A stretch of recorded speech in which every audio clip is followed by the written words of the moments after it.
Olá a todos.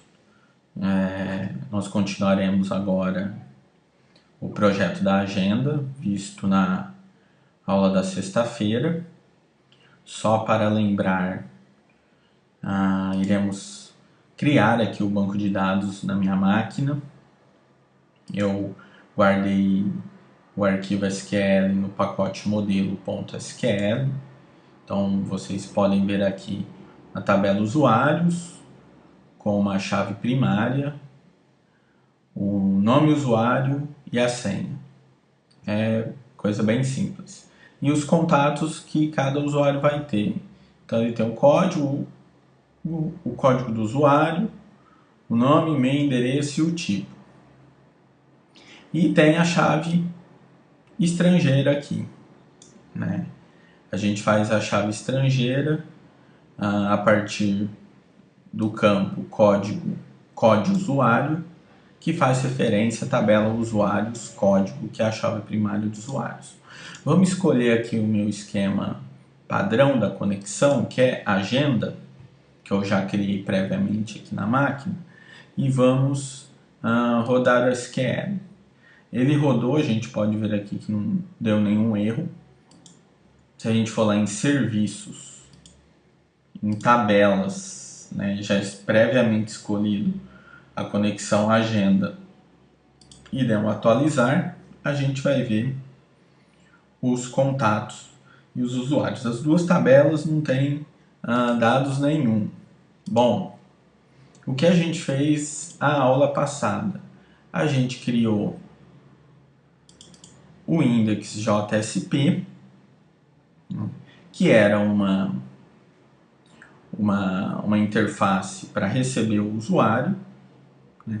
E tem um formulário aqui, né? Então, caso o usuário seja cadastrado, ele bota o nome dele e a senha, né?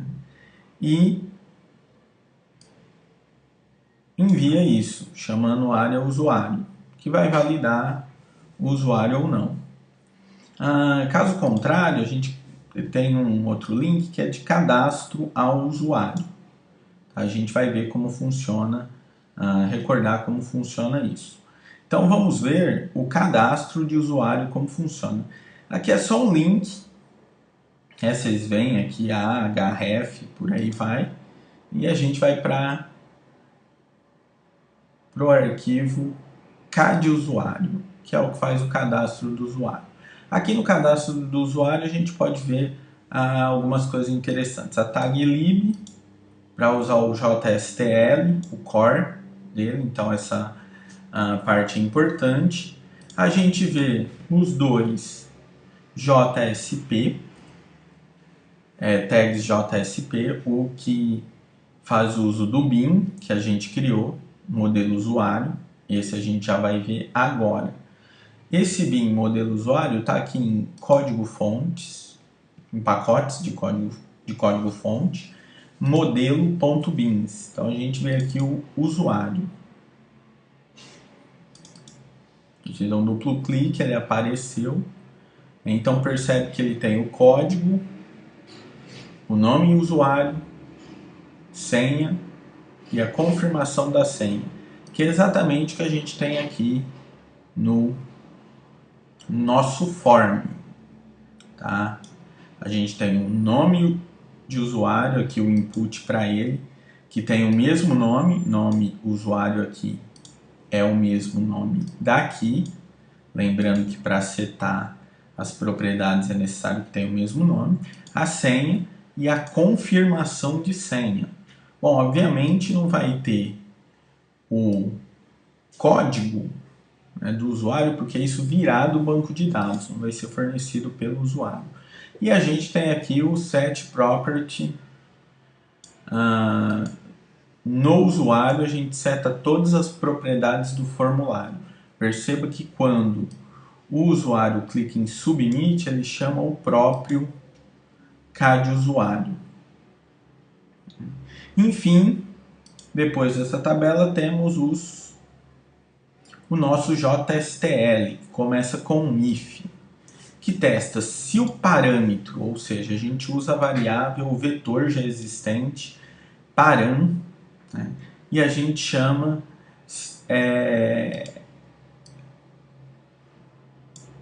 o índice, né? Seria o índice aí, cadastrar. Na verdade, não é o índice. Esse aqui é um mapeamento. A gente chama se existe o parâmetro cadastrar. Se ele clicou aqui no botão cadastrar, obviamente vai ter uma variável, um parâmetro com esse nome, né? Que recebe o velho cadastrar.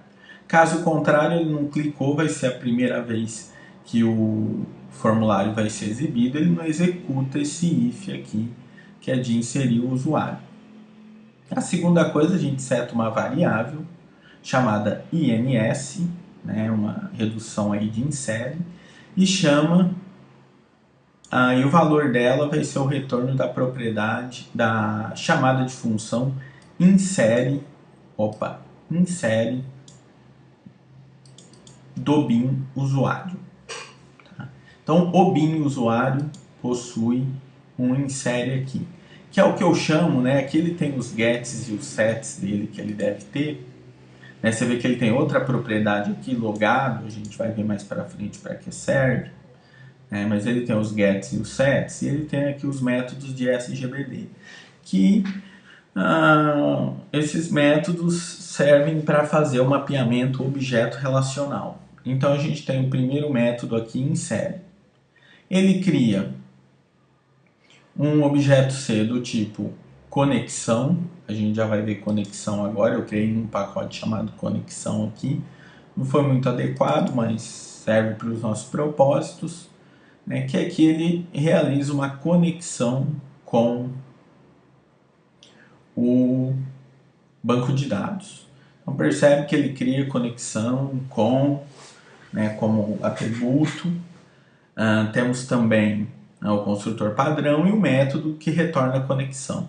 Então aqui eu carrego o driver para dentro da minha aplicação, lembrando que eu já adicionei aqui, se eu vier aqui em propriedades, ele já está adicionado, o MySQL JDBC driver, senão nós temos que vir aqui, adicionar biblioteca e adicioná-la adequadamente, senão vai dar erro nessa linha.